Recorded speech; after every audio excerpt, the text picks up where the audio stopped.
जय भीम.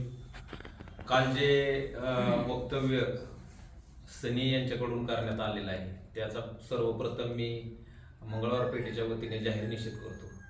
खरं तर गेली 25 वर्ष ज्या घराण्यानं आपल्याला सर्वसाधारण नगराध्यक्ष असताना आपल्याला नगराध्यक्षपद दिलं, 30 वर्ष आपल्याला सत्ता भोगायला दिली, त्या घराण्या तुम्ही घरात बसून करायची भाषा करत आहेत ही बरोबर नाही. आणि हे मंगळवार पेठेतील लोकांनाही मान्य नाही की आपण जे वक्तव्य केले हे वैयक्तिक वक्तव्य केले, यामागे समाज नाही किंवा आपल्याला जरी प्रतिनिधित्व निवडणुकीच्या माध्यमातून दिलं असलं तरी त्यामागे मंगळवार पेठेतील लोक नाहीत. एवढाच या पत्रकार परिषदेच्या माध्यमातून आम्ही मंगळवार पेठेतील राजे गटाचे जे कार्यकर्ते आहेत यांच्या माध्यमातून हा संदेश पूर्ण तालुक्याला नाही, पूर्ण सातारा जिल्ह्याला देण्याचा प्रयत्न करत आहे. जय भीम.